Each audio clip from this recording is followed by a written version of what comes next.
Most of us dream about a place like this, a piece of land of our own, far from the neighbors, a night sky full of stars, horses lazily grazing in the Arizona desert, no traffic jams, no noisy neighbors, just you, your family, and the sound of hooves on dry earth.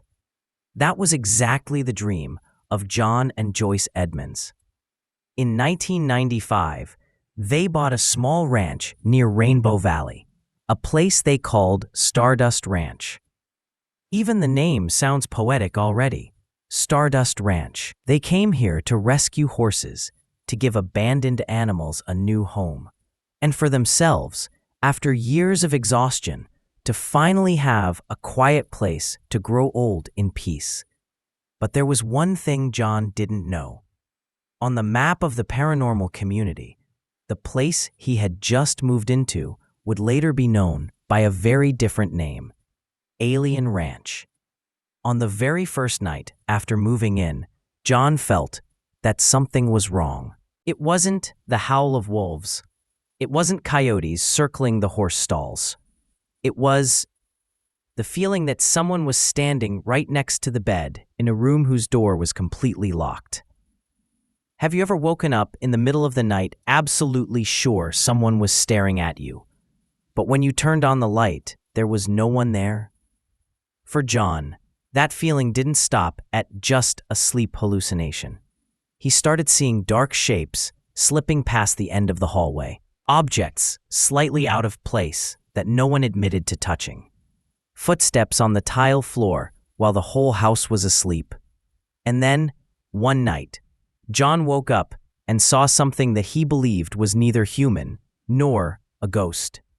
A short figure with a big head, black eyes, and gray skin standing silently in the couple's bedroom, close enough that he could hear it breathing. From that moment on, Stardust Ranch was no longer just a horse rescue ranch. In John's words, it became a small battlefield between humans and something from beyond the sky. In the years that followed, John Edmonds insisted that aliens broke into his house in the middle of the night. They tried to pull his wife out of bed and into a strange beam of light in the yard. Pets were injured, horses attacked by invisible enemies, and on this tiny patch of desert land, there were invisible gateways where greys, those gray-skinned beings, came and went like an airport revolving door. Does it sound like science fiction, or like the story of a man slowly losing control of his own life? That's not all. John said he actually fought back, not with guns, not with cameras, but with a samurai sword. He claimed he took down nearly 20 gray beings right in his living room and backyard, on the same ground he'd originally planned to use just to feed horses and plant a few cacti. But their bodies, according to him, always vanished before he could drag them out for any scientist to examine. So what exactly is Stardust Ranch? A second paranormal hotspot after Skinwalker Ranch, where the sky, the earth, and human minds all get bent out of shape?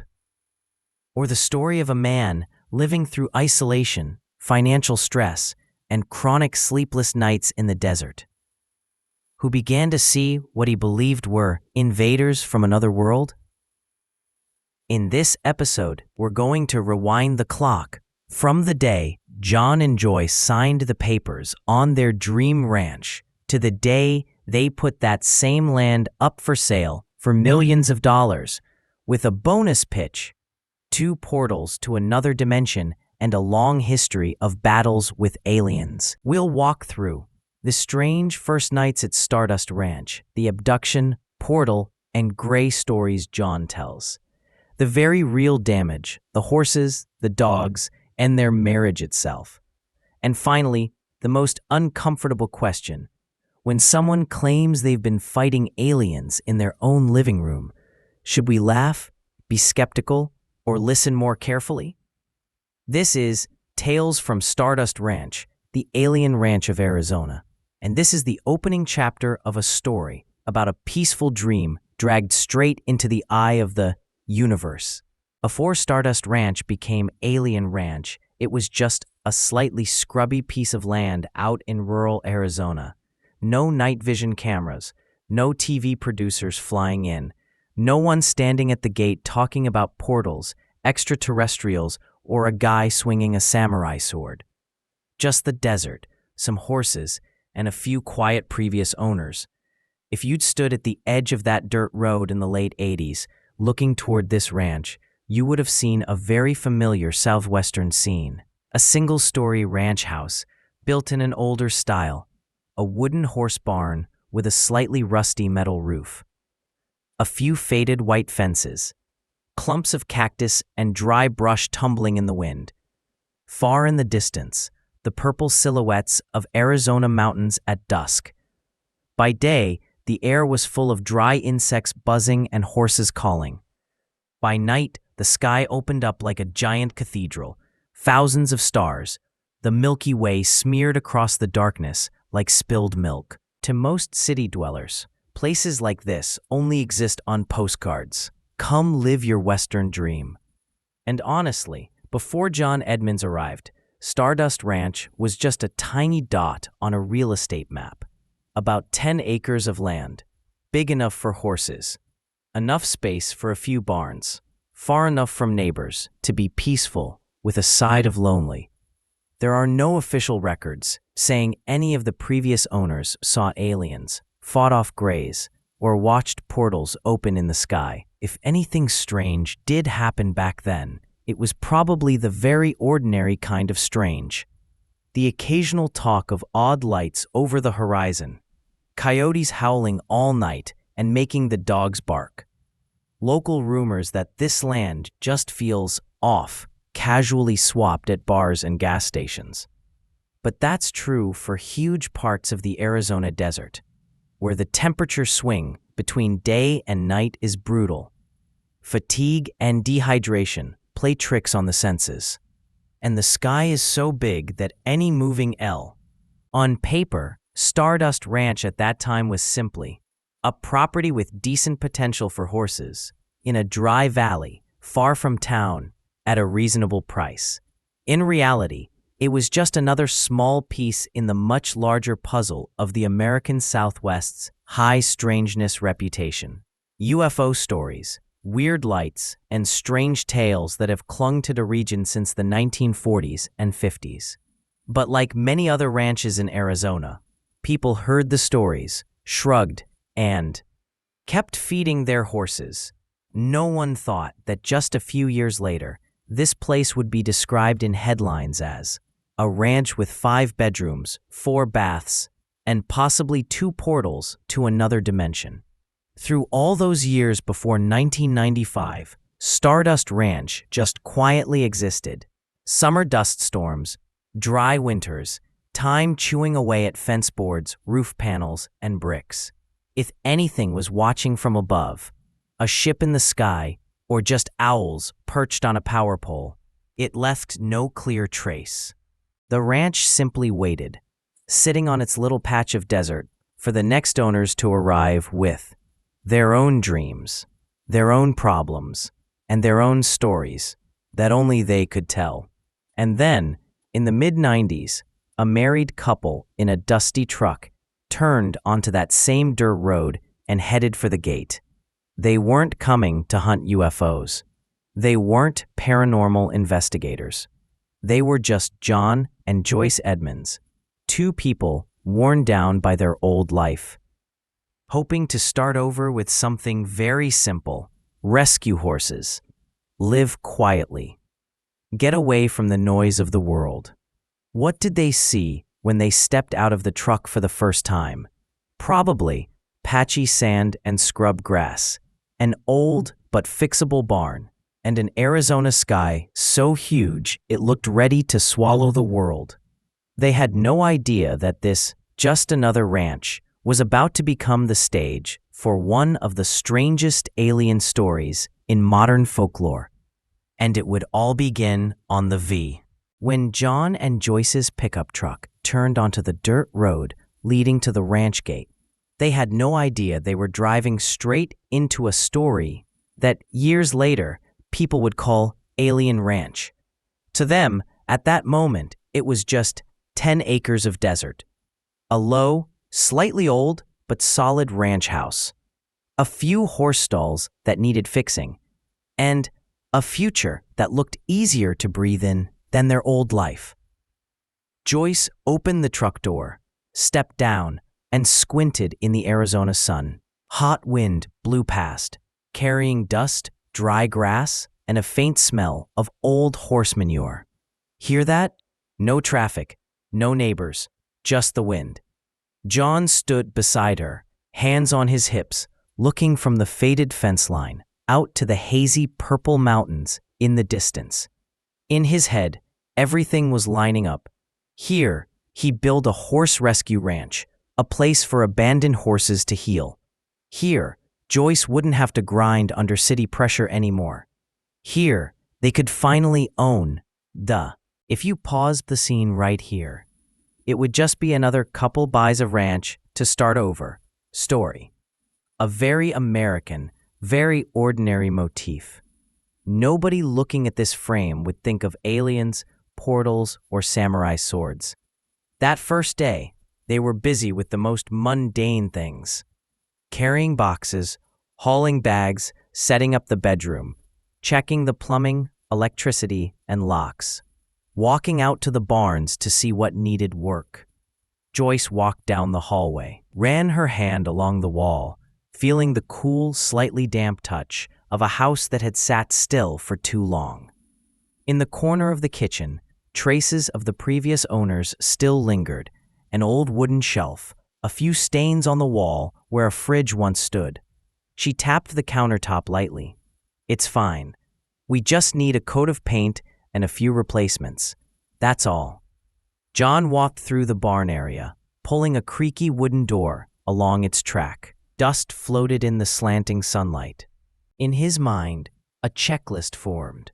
Which planks needed replacing? Which posts needed reinforcing?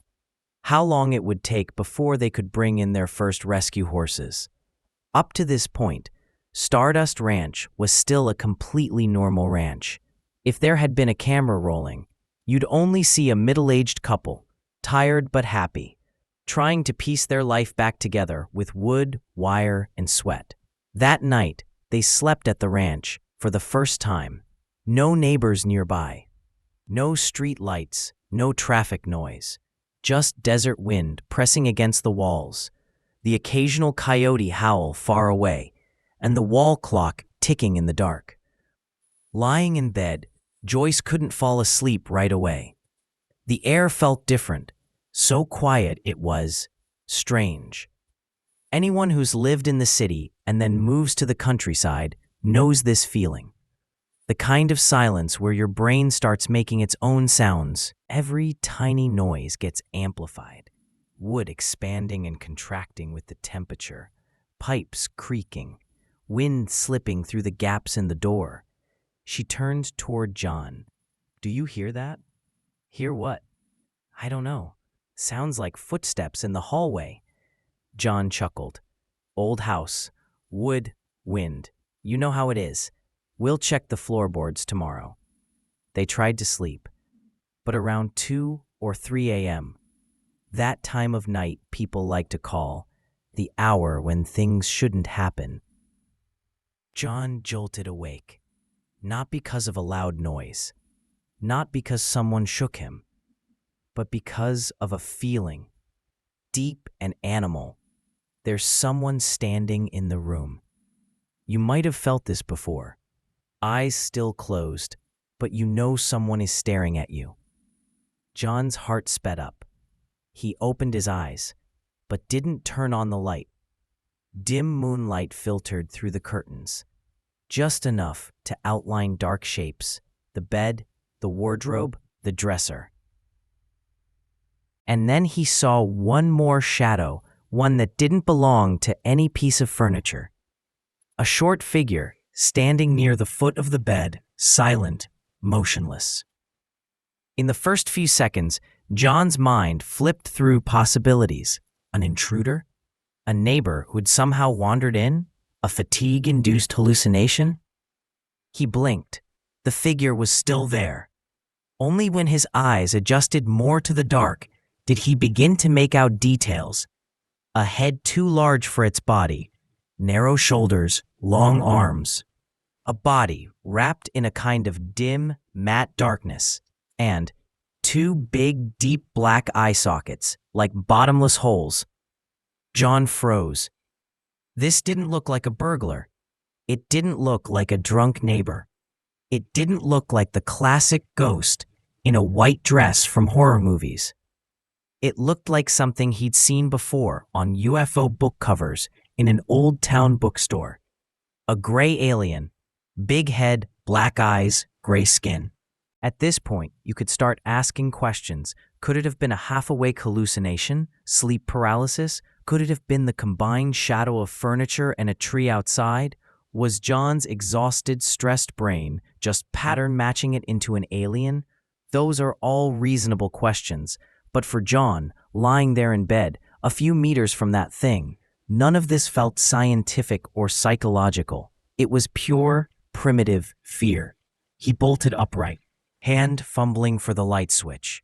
The light snapped on. The room was empty. No gray being, no figure at the foot of the bed. Just Joyce, still half asleep, wincing at the sudden brightness. "What are you doing?" "Nothing. It's nothing. I thought I heard something." John turned the light off, but he didn't sleep again that night. In the nights that followed, the weirdness didn't stop. Sometimes, John saw a shape slide across the end of the hallway. Other times, he heard very soft footsteps on the tile, while the dog sleeping out on the porch didn't bark at all. A few times, Joyce said, "I'm sure I left that glass in the sink, but when I came back, it was sitting neatly on the shelf." Objects out of place, soft knocks on the wall, the feeling of someone walking right behind me when she went out to the barn after dark, all still at a level where they could talk themselves down with familiar lines. I probably forgot. Old house noises. Must be the wind. But inside them, a small, heavy stone started to form. There's something off about this ranch. And then, it wasn't just John seeing something strange in the bedroom.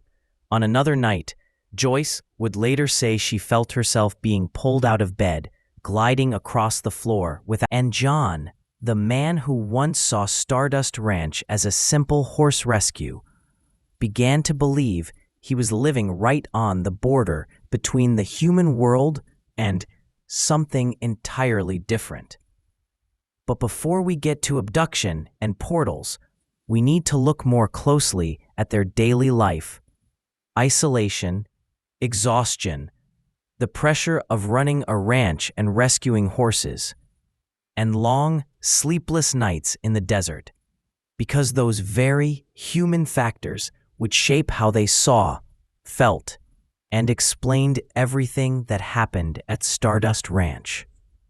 If you ask John Edmonds, what's scarier, seeing an alien in your bedroom or living in a house that refuses to behave, he'd probably say, both, but the second one wears you down more, because seeing something weird might last a few seconds or minutes, but the feeling that your house itself is against you happens day after day, hour after hour.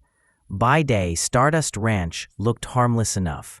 White-hot sunlight over the bare yard, horses clopping around in the stalls, Joyce hanging towels on the line, John measuring fence lines, fixing posts, calculating feed, and vet bills for their rescues.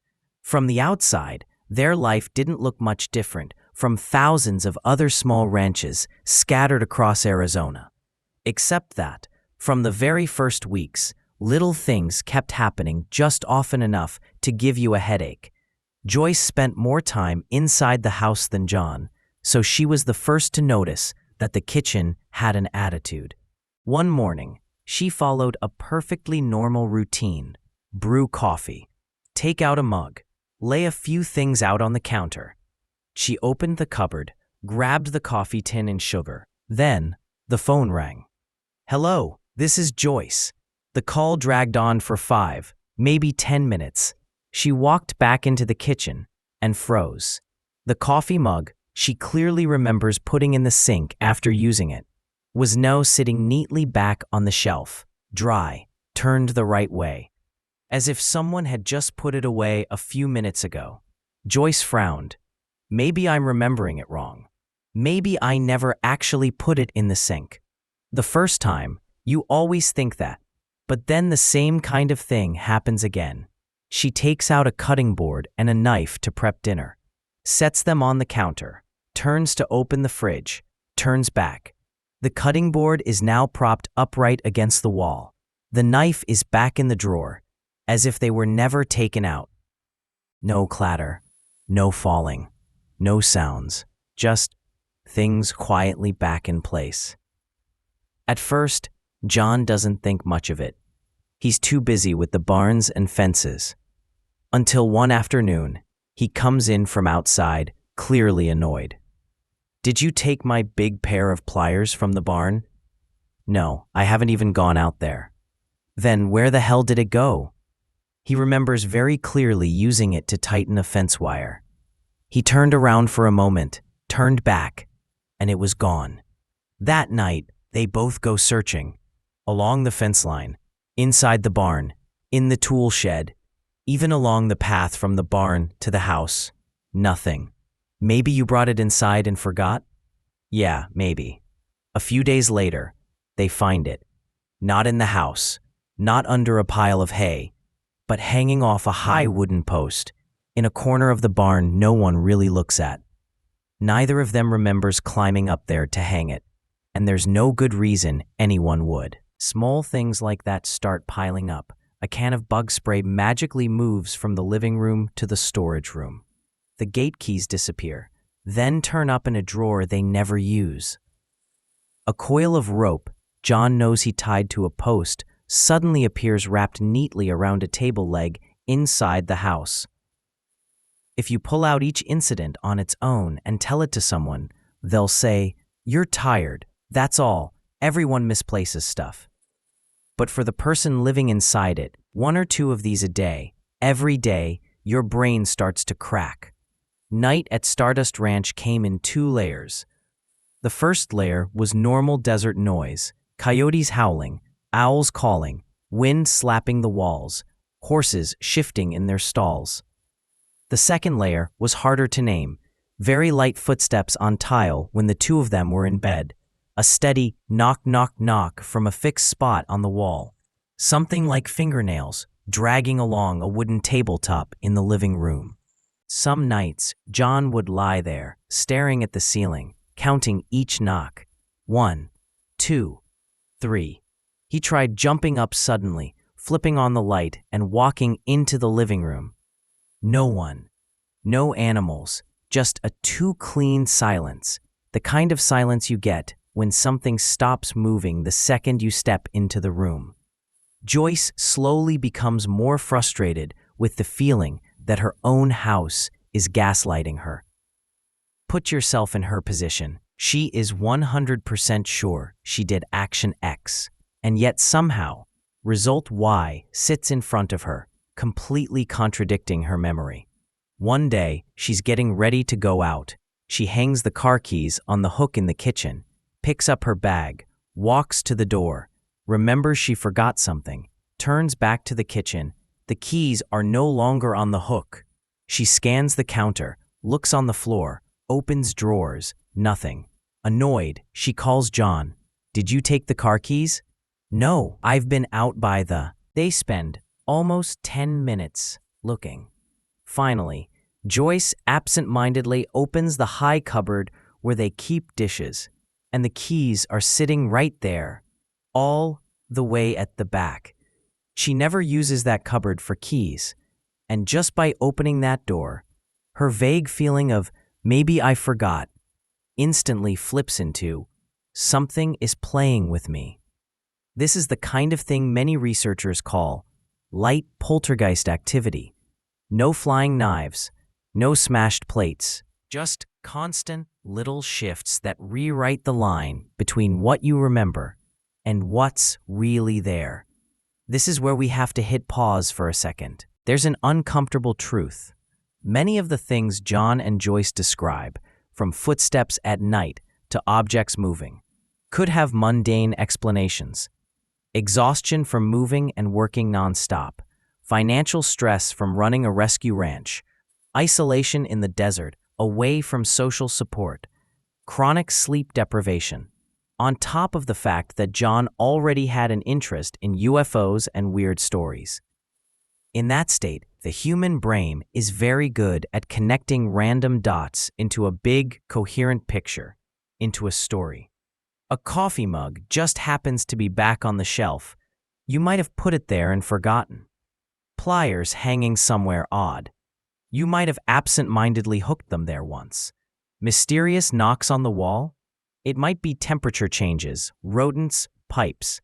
But that's not how John and Joyce experienced it. In their inner world, those dots weren't random. They formed a line. First night, John sees something in the bedroom. After that, the house starts disobeying their expectations. Every time they try to tell themselves, "I must be mistaken," another, more specific incident happens. One evening, after a long day working in the barn, John lies on the sofa. Joyce is at the table, going through paperwork. Suddenly, a loud thunk hits the wall right behind John's head. They both turn. Nothing but a worn patch of paint. No frame has fallen. No object has hit the wall. A few minutes later, again, thunk, thunk, thunk, steady from the same exact spot. John gets up, presses his ear against the wall, even knocks back, as if trying to communicate. No response. The wall falls silent, like it's smirking. "You really think you're in charge here?" Joyce looks over at him. "Do you think, maybe, it's not just the house?" That's a simple question, but it marks an important slide from the.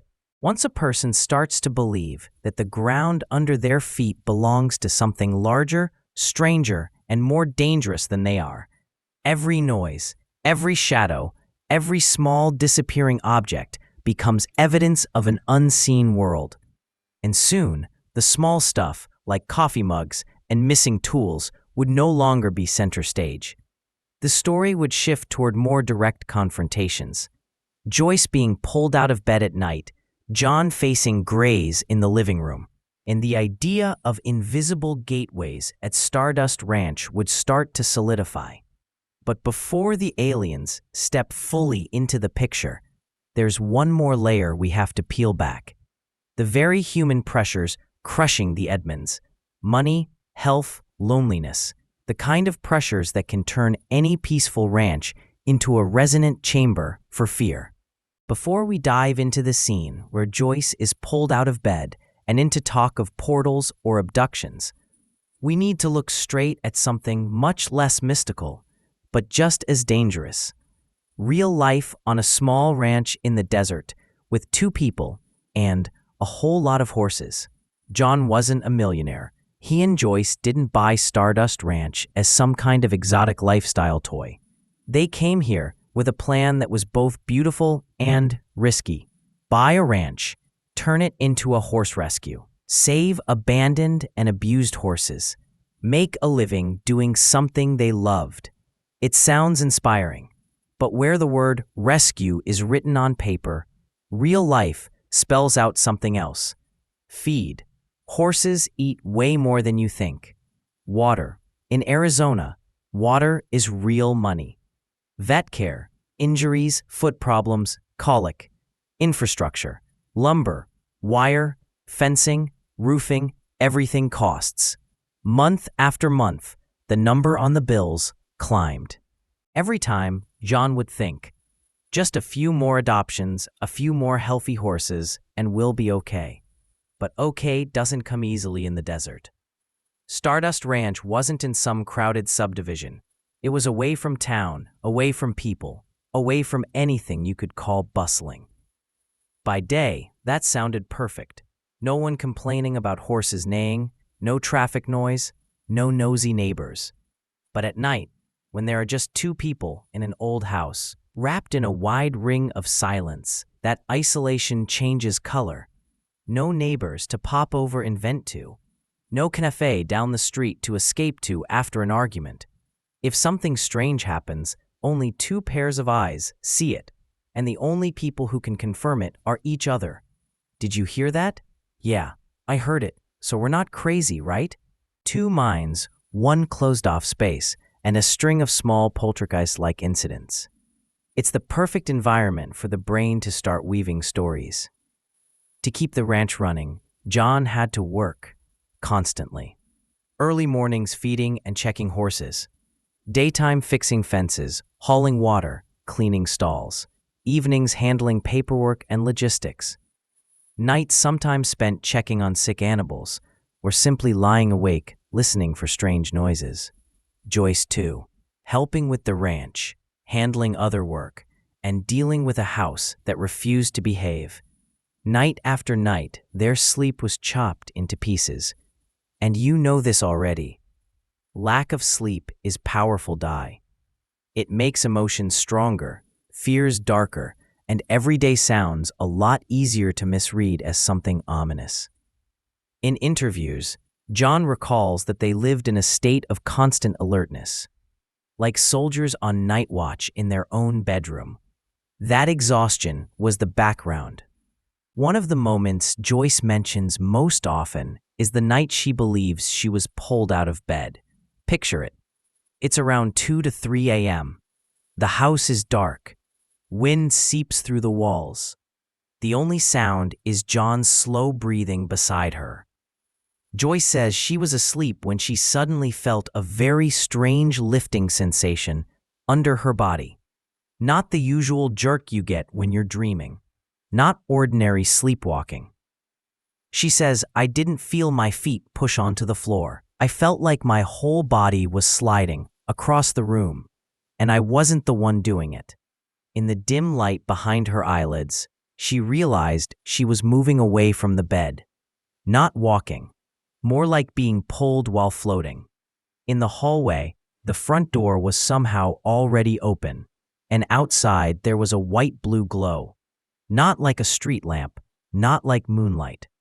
Joyce says that for a brief moment, she felt like something was waiting for her in the yard. A beam of light. A funnel-shaped glow reaching down from above. Almost identical to the abduction imagery we've all seen for decades on UFO posters, book covers, and movies. This is where the audience naturally splits into two very clear camps. The skeptical camp.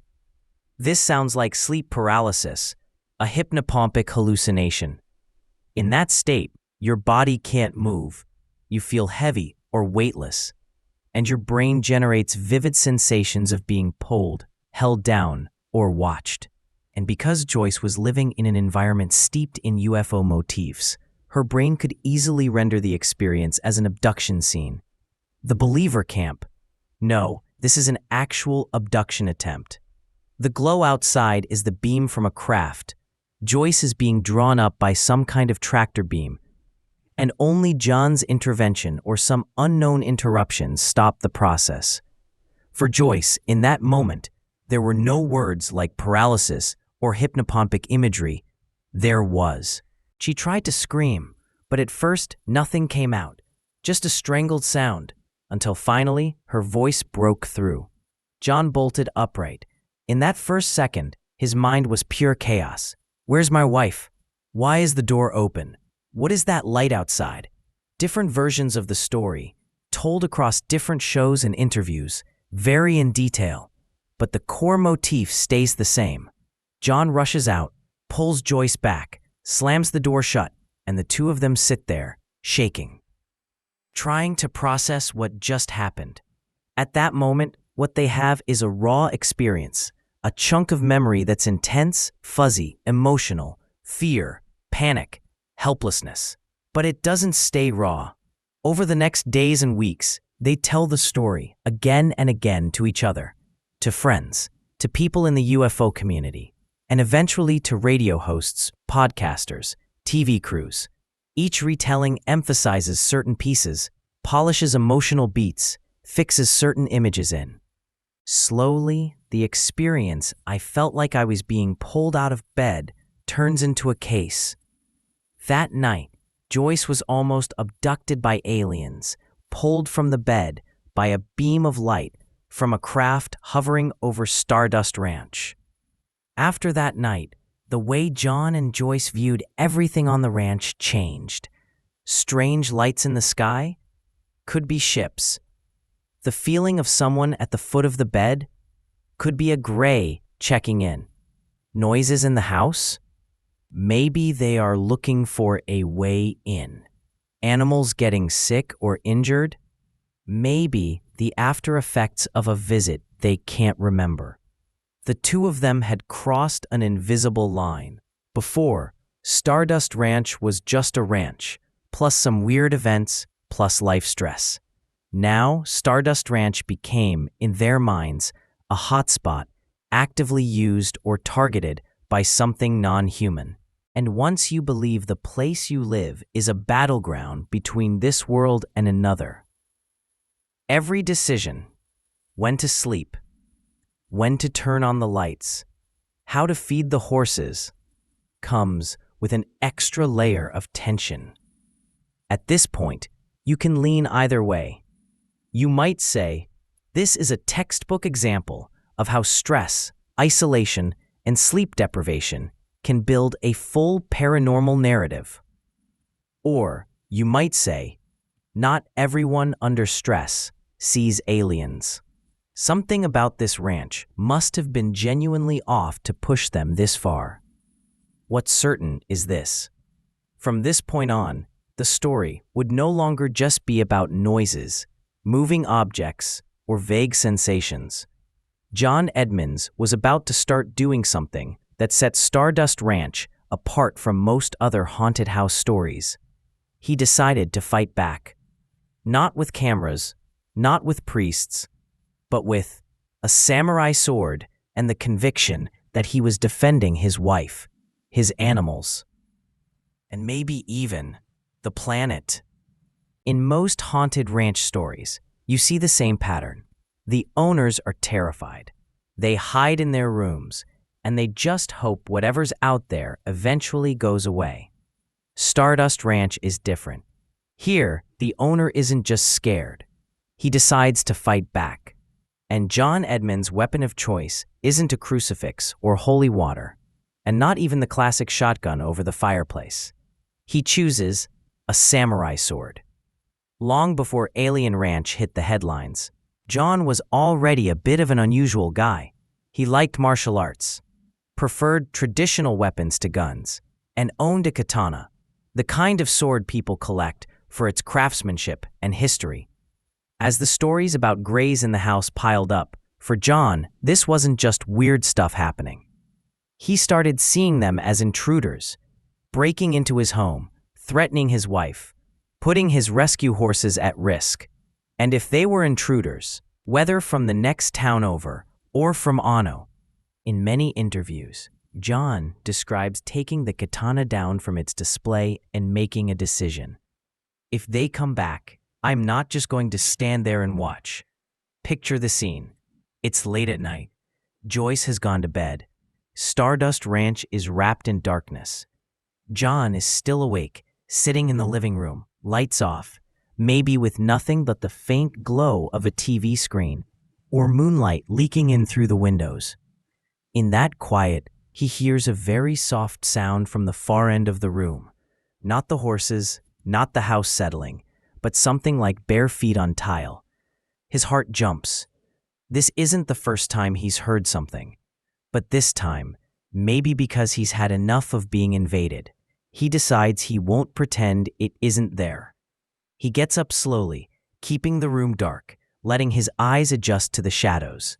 In the corner, near the door that leads to the backyard, he sees a small figure, about 3.5 to 4 feet tall, Finn B. Once again, it's the classic gray alien image you've seen 100 times in UFO books and documentaries. John doesn't run. He backs up, reaches for the samurai sword hidden behind a chair, and grips the handle. In his mind, This isn't a science experiment. It's something primal.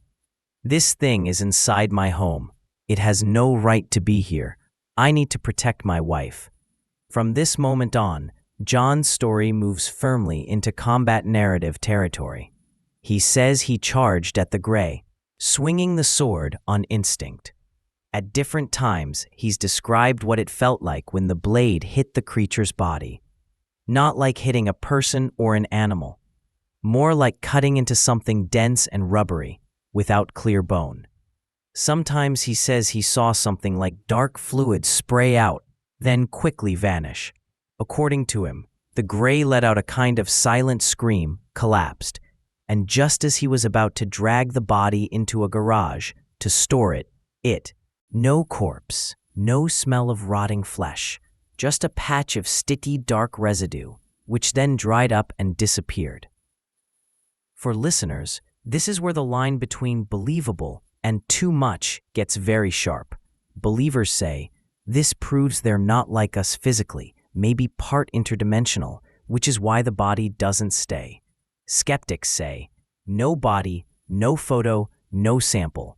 It all lives only in his story. But for John, from the moment he swung that sword, he attached his entire identity to a new role, protector of Stardust Ranch against aliens. In numerous articles, podcasts, and shows, John repeats a striking number. I've killed about 18 or 19 grays over the years. That line is irresistible to media. It's dramatic, shocking, meme-worthy. It's also exactly the kind of claim that makes skeptics sit up and start cross-examining. If you killed that many, where are the bodies? Where are the tissue samples, the DNA? Anything? John's answer follows a consistent pattern. The bodies dissolve. The aliens are somehow retrieved or recalled quickly, or their physical form is unstable, not like ordinary biological flesh. As a story device, this adds a powerful layer of mystery. The enemy isn't just alien, it's beyond normal physics, which also conveniently explains the total lack of hard evidence. Scientifically, this is where Stardust Ranch becomes an easy target for criticism. Years of combat, dozens of alleged encounters, many opportunities to record video or collect samples, yet nothing solid enough to convince people outside the story. For your video, this is a perfect spot to drop in some commentary. Here's the uncomfortable paradox. The more often John says he's killed grays, the bigger the number gets, the more skeptical the outside world becomes. A security guard telling one crazy encounter might get curiosity. But a man claiming 19 alien kills with no remains, people start wondering, is he living in a cosmic war or trapped in the narrative he built to survive?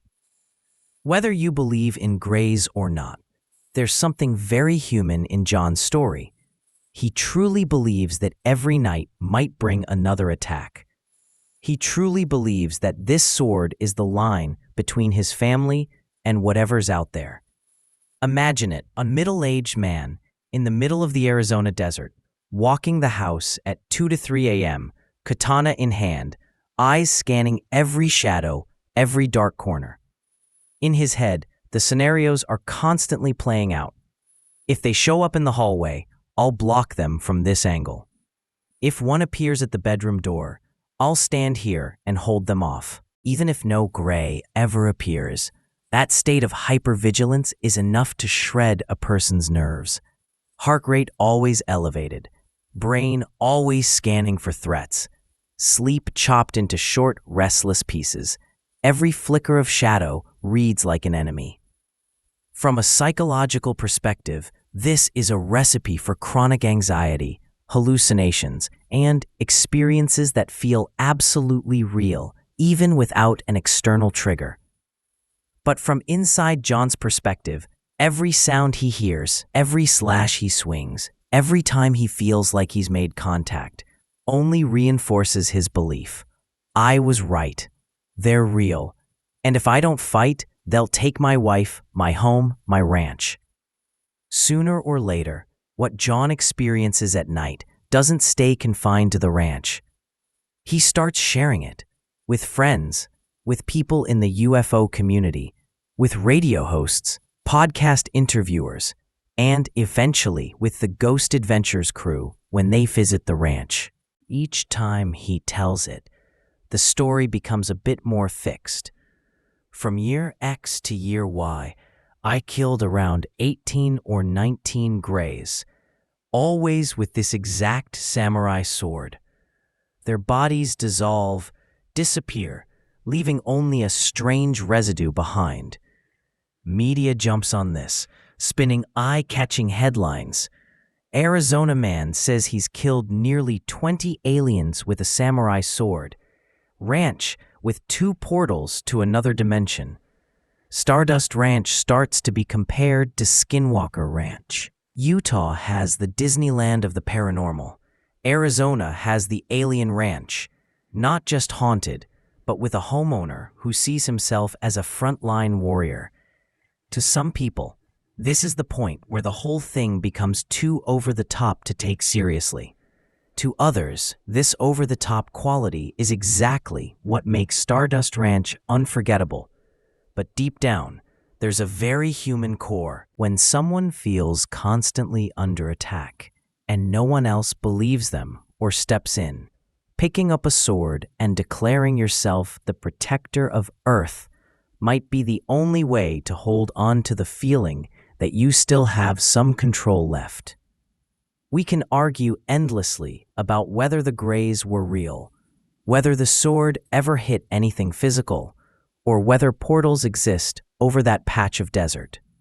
But one thing is hard to deny. There was a man on a small ranch in the middle of nowhere who lived for years believing that every night he paced with that sword, he was standing between his family and the universe. And while John was busy fighting the beings he believed were aliens, another front was opening up. Animals getting hurt or killed, strange marks on horses, real, physical losses that couldn't be waved away as just in his head. Out of all the things said about Stardust Ranch, the samurai sword versus aliens part sounds the most cinematic. But the part that hits people hardest is actually the animals. Because unlike Greys, unlike portals, horses and dogs are real in a way everyone understands. And when they start getting hurt or dying, the story is no longer just a die with a wild imagination. It becomes a story about flesh and blood. From the very beginning, John and Joyce's mission was clear. Take in abandoned, abused horses, heal them, care for them, find them new homes, or keep them if no one else would. In other words, Stardust Ranch was meant to be a refuge. The horses that arrived there, in their ideal vision, would be well-fed, brushed and cared for, treated for injuries, and spend their last years in peace. So when it was the rescued animals themselves that started getting hurt or dying strangely, the emotion wasn't just fear. It was guilt. Did we bring them here to save them, or did we unknowingly bring them into something far worse? In multiple interviews, John describes seeing, over the years at Stardust Ranch, horses and dogs, injured with oddly clean cuts, marked with puncture wounds or circular lesions, or found dead with no clear cause. In some cases, he says, the hair around the wound looked singed or burned. The edges of the cut were too sharp and neat to match barbed wire or ordinary accidents. There was surprisingly little blood, despite the depth of the injury. Details like that immediately call to mind the familiar pattern of cattle mutilation cases in the U.S. Precise incisions, specific organs or tissue missing, little to no external blood, lack of obvious predator marks. At Skinwalker Ranch, those stories revolve around cattle. At Stardust Ranch, the emotional center is rescued horses.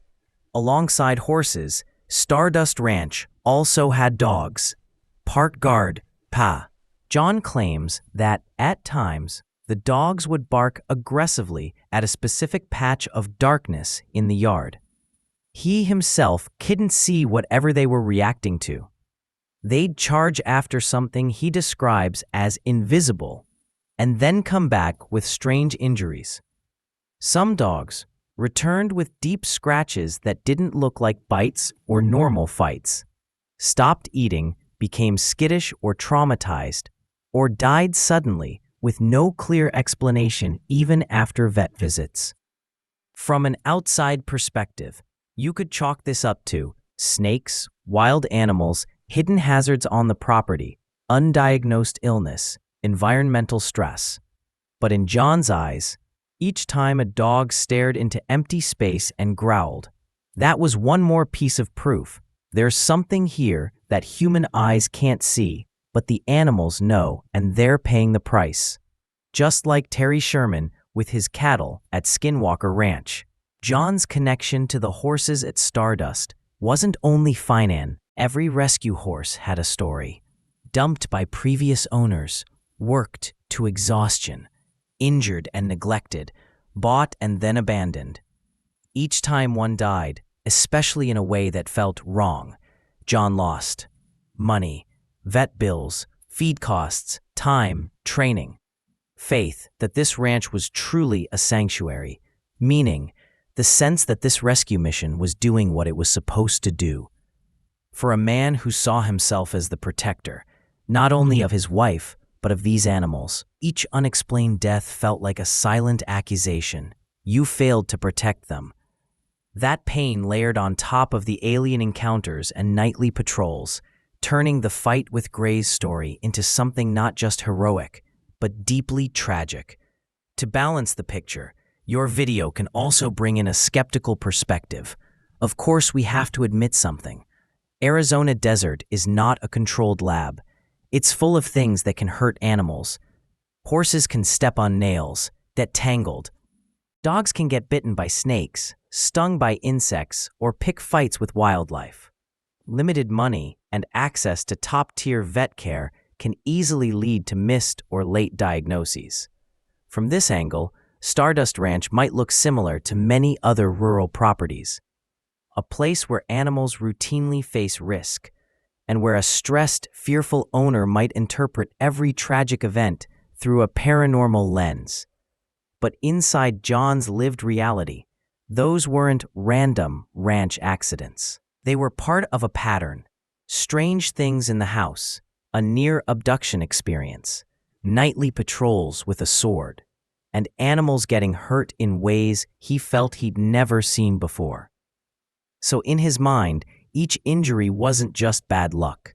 It was tactical damage in an ongoing war. John often used the horses' and dogs' injuries as emotional support for his claims. If I just said I saw Grays, people would call it hallucination. But when my horses have wounds that don't match anything nat, there are no widely published lab reports, no peer-reviewed vet documentation to back these claims in a scientific sense. But from a storytelling perspective, the animals play a critical role. They don't lie. They don't make up stories. They simply get hurt or die. So the audience is left to decide, are these ordinary ranch tragedies wrapped into an alien narrative to make sense of the pain? Or are they real-world fallout from something bizarre that logic hasn't caught up with yet? At Skinwalker Ranch, the turning point was mutilated cattle and vaporized dogs. At Stardust Ranch, John's emotional turning point came as he looked around and saw a wife exhausted and afraid, horses injured, dogs dead, a house that no longer felt like shelter, but instead like a front line. In many accounts, John speaks of himself like a man standing in front of a gate that something on the other side keeps pushing against. Each hurt animal reign. I'm not just a horse rescuer. I'm the gatekeeper of a place they, whatever they are, want to use, enter, or claim. From here on, everything in his world starts to interconnect.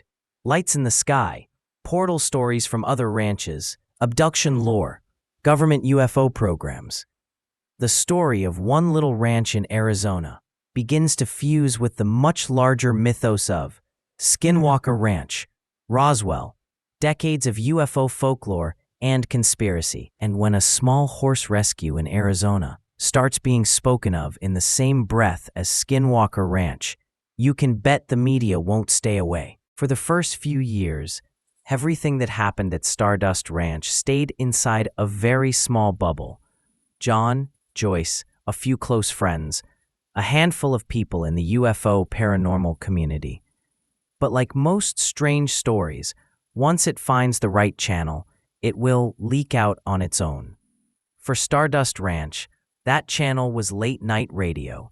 If you've ever tuned in to a late-night paranormal talk show, you know the pattern.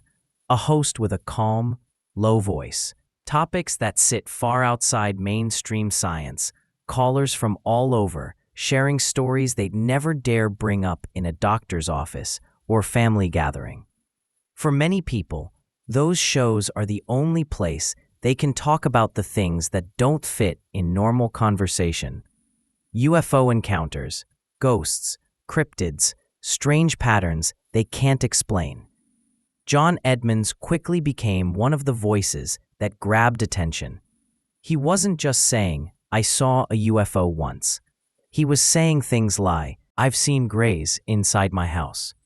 My wife was nearly abducted. I've killed almost 20 aliens with a samurai sword." For any host, that's gold. It's scary, it's action-packed, and the storyteller clearly, genuinely believes every word. Each time John appeared, his story got a bit more structured, a bit more polished. What year they moved in, what happened on which night, how tall the grays were, what the wounds on the animals looked like, how it felt to swing the sword. Listeners lay in dark bedrooms, earbuds in, listening to a man in the Arizona desert talk about going to war with beings from somewhere else. You might not believe it, but you'd keep listening. After radio came the internet.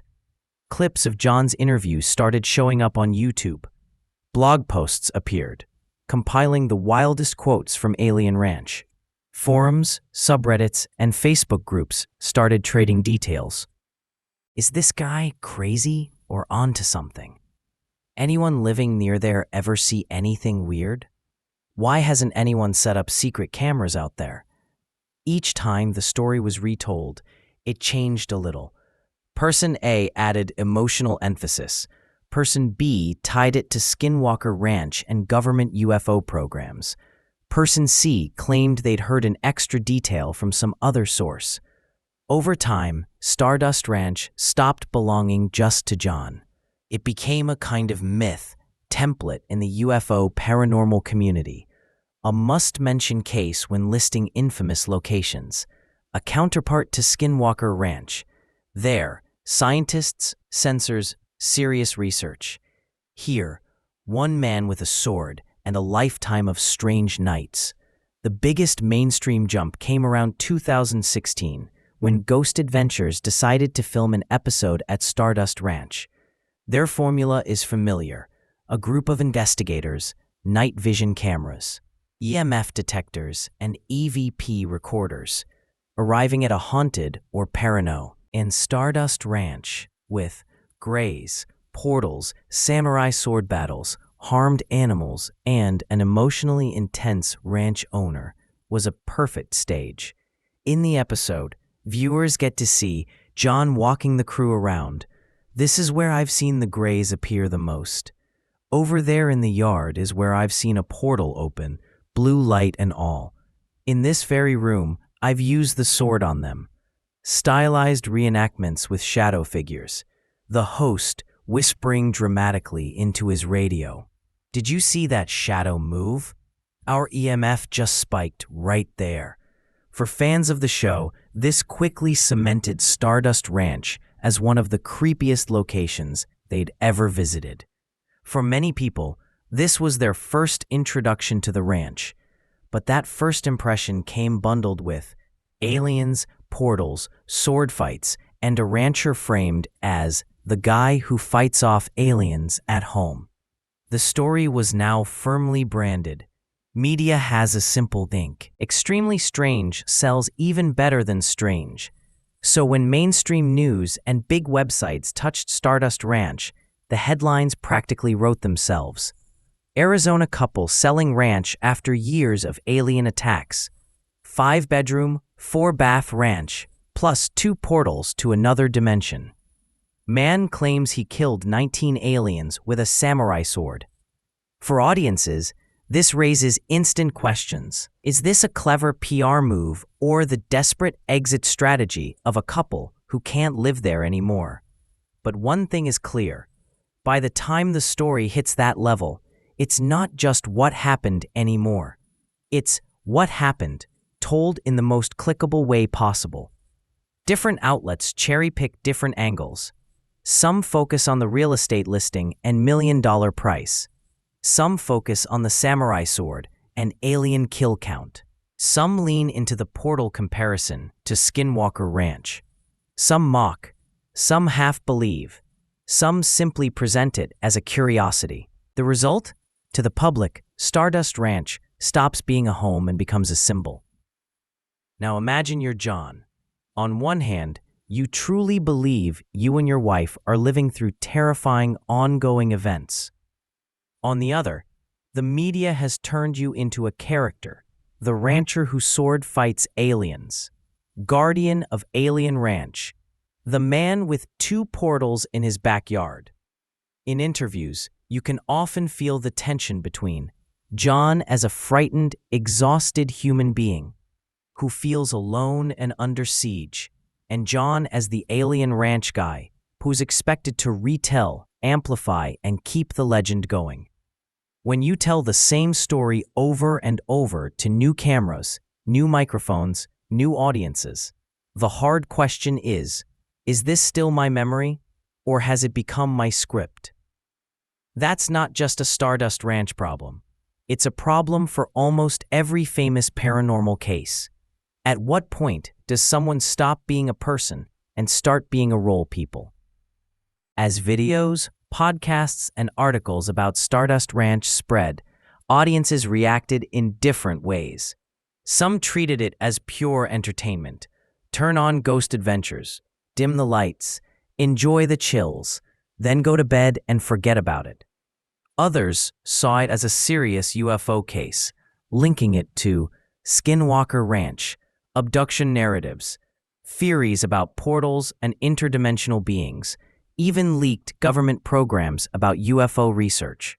Still others saw it as a psychological and social lesson, how isolation, stress, lack of sleep, combined with pre-existing beliefs, and then amplified by media attention, can transform one ranch into a global urban legend.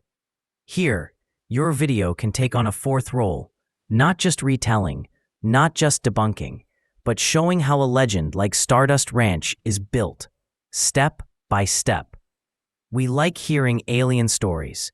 Media loves a man who fights aliens with a sword. The ranch owner really does believe he's in a war. All of that locks together to turn 10 acres of desert into a modern myth. This is also a good place in the video to gently turn the mirror around. We, sitting safely at home, love watching other people's houses be haunted. We laugh at the idea of a guy swinging a samurai sword at aliens. We share Alien Ranch clips with friends for fun. But imagine tomorrow your house becomes content. Every sound, every bad night's sleep, every tragedy with a pet becomes material for other people's entertainment. Would you still think it's funny? Or would you also want to sell the place and get as far away as possible? And that's the quiet tragedy in all this. To escape Stardust Ranch, John had to lean even more into the very legend that was weighing him down. What he wanted most was silence and peace. What the world wanted most from him was more noise, more story, more spectacle. Time passed. John kept appearing on podcasts, radio shows, and TV as someone warning about non-human entities and a character in his own ongoing saga. In 2022, news of John Edmund's death spread through paranormal circles as a farewell to the gatekeeper of Alien Ranch. But Stardust Ranch itself is still there. The house still stands. The barns are still there. The Arizona sky is still just as huge and indifferent. The difference is, from now on, when people say Stardust Ranch, they don't think horse rescue anymore. They think aliens, portals, swords, TV crews, and a man whose life became a legend. There's a strangely ordinary moment that's actually one of the biggest turning points in the Stardust Ranch story. It's not when John first swung the sword at a gray. It's not when Joyce told him about being pulled out of bed. It's when the two of them sat down at a table, looked at each other, and said, "We need to sell this place." Let's rewind the emotional arc. 1995. They arrive with a dream of rescuing horses. Years later, that dream is buried under sleepless nights, unexplained noises, alien encounters, as they understand them, dead dogs, injured horses, financial pressure, and a heavy, constant fear that this land does not want us here. Added to that, mounting bills, strain on their health and relationship, growing attention from the UFO community, from media, from strangers, and the sharp, skeptical looks from people who hear their story. Are you telling the truth, or do you just want... And in modern life, there's really only one way to try to set down a weight like that. Put it up for sale. When the news broke that Stardust Ranch was for sale, it didn't just show up as a tiny text ad in a local paper. It blew up as a headline: Arizona couple selling ranch after years of alien attacks. 5-bedroom, 4-bath ranch with 2 portals to another dimension. Property for sale includes history of battling 19 aliens with a samurai sword. In several reports, the asking price was mentioned around $5 to $6.5 million, far above what a typical 10-acre ranch in that area would go for. Readers split almost instantly. One group said, "This is a stunt. They're using the alien story to bump the price." The other said, "If half of what he says is true, no amount of money is worth what they went through." And there, a fascinating question appears. Is John trying to sell a piece of land, or is he trying to sell a story along with it? This is a touchy point, but it's also where your video can go deep. For years, John portrays himself and Joyce as victims of alien intrusions, of strange forces, of a war they never asked for. But when it comes time to sell, that same story is packaged as part of the ranch's unique value. Featured on Ghost Adventures, world-famous alien ranch. If you buy this, you're not just buying land, you're buying a legend. Skeptics ask, if this place is truly as dangerous as you say, why invite someone else to live there for a few $1 million? Believers counter, what else is he supposed to do? It's the only asset they have, and the story is attached to it, whether they like it or not. In that sense, selling Stardust Ranch is like being stuck in a haunted house that's become a tourist attraction. You want out, but the only way out is to sell the haunting to the next person. It's a very human, very uncomfortable loop. The decision to sell didn't calm things down. If anything, it supercharged the story. Stardust Ranch wasn't just a paranormal case anymore. It became a real estate curiosity. How much is a haunted ranch with aliens worth? Would you buy a house with portals if it had a pool and nice view? Business sites, real estate blogs, even more serious outlets picked it up. Some writers looked at it as a potential tourist trap. Buy it, turn it into a horror-themed resort. Offer overnight alien ranch experiences for paying guests. Make it the Arizona counterpart to Skinwalker Ranch, but open to the public. The more angles people found, the further the story drifted from the original fear and exhaustion that pushed John and Joyce to try to leave. To media, Stardust Ranch was content. To John, it was his life. You don't even have to go into all the technical steps of whether and when it sold, because the more important point is this: whether a buyer actually closed or not, whether the price was paid in full or not. The moment the ranch hit the market with its legend attached, something changed permanently. From then on, everything tied to the property carried two layers. The personal layer, John and Joyce's actual experience: fear, confusion, grief, financial and emotional exhaustion. The brand layer, Alien Ranch, Samurai versus Greys, a story that can be marketed, pitched, and monetized. And the boundary between those two layers is anything but clear. You can ask your viewers, when a place becomes a horror brand, do the people living there still get to be seen as real human beings, or just as characters in someone else's show? This is also a powerful place to challenge the audience a bit. We, watching safely from our screens, love stories like this. We laugh about a guy swinging a katana at aliens. We send links titled "Alien Ranch Gone Crazy" to our friends.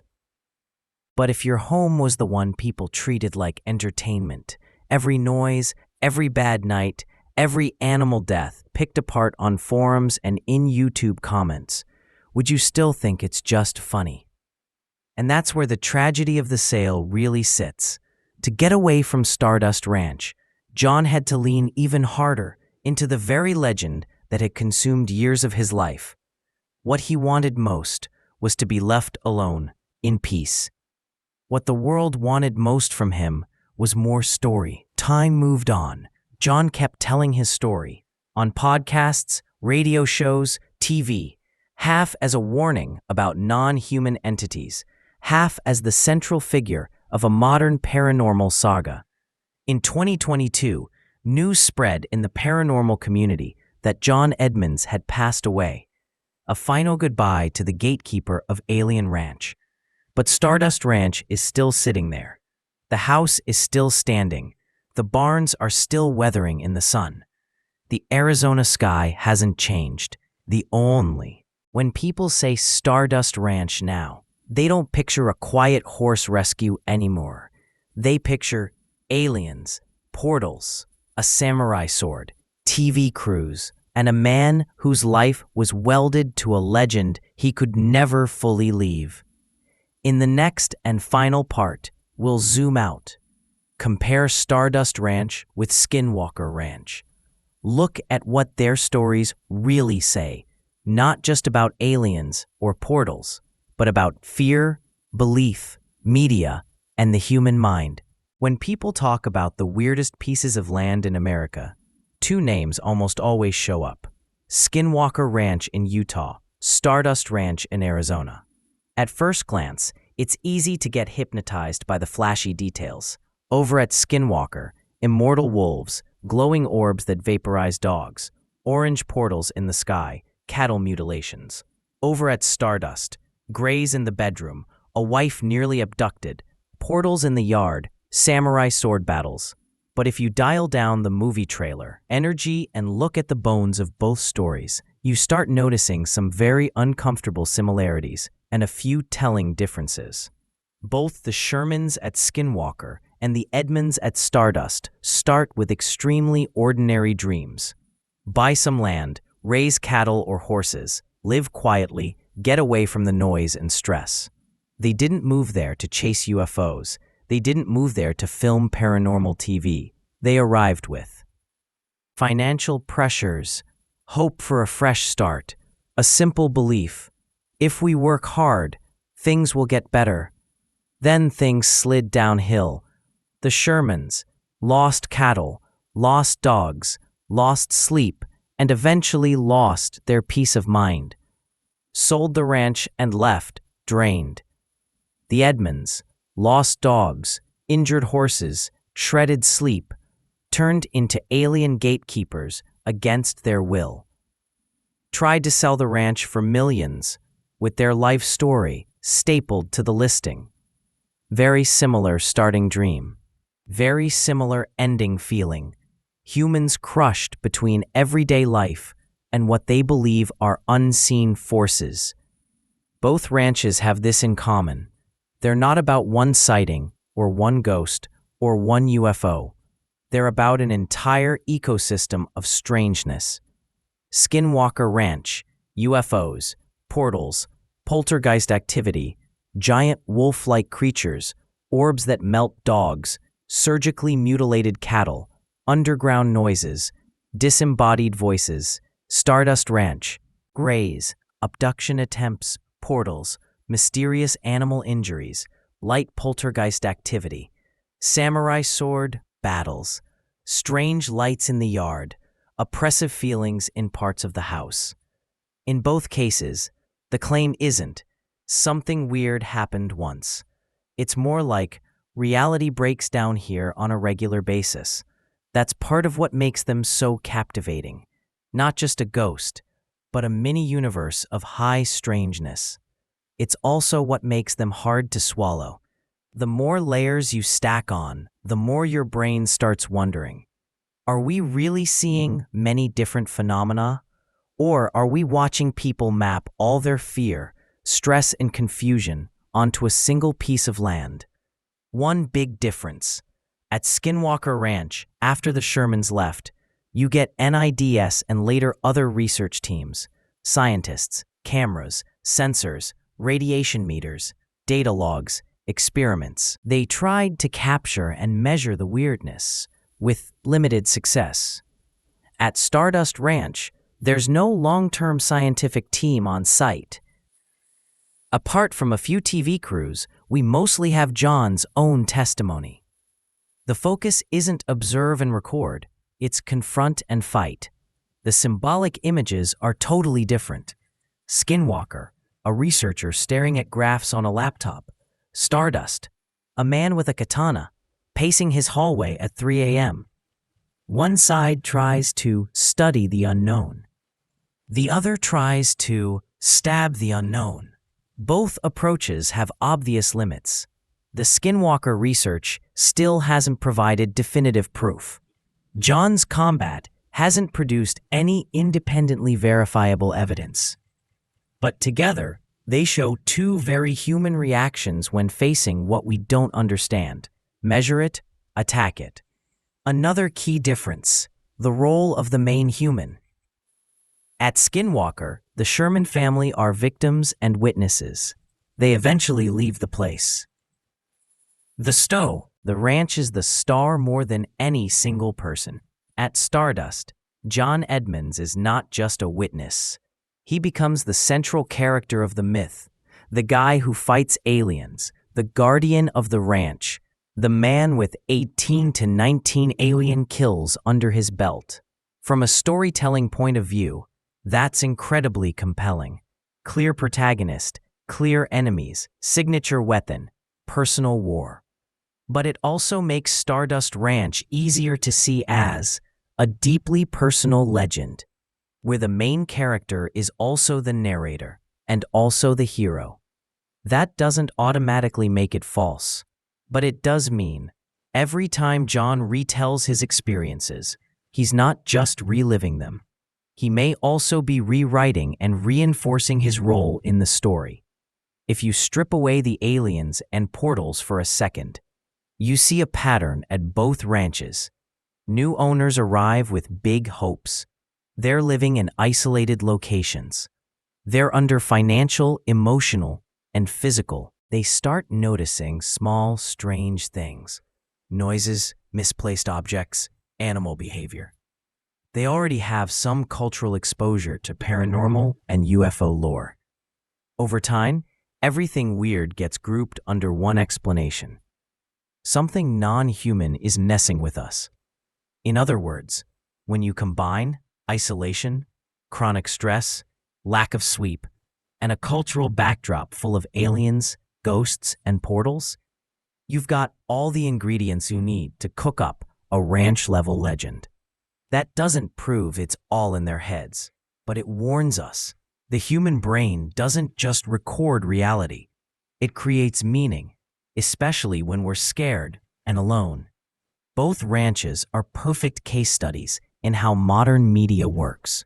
There's a strange story. There's a relatable setting, a home, a ranch. There are vivid characters. There's just enough mystery and Stardust becomes radio episodes, podcasts, viral clips, a Ghost Adventures episode, and countless articles. For us watching, it's content. We binge it. We react. We debate. For the people living there, it's their daily life, their fear, their grief for animals lost, their eroded mental health.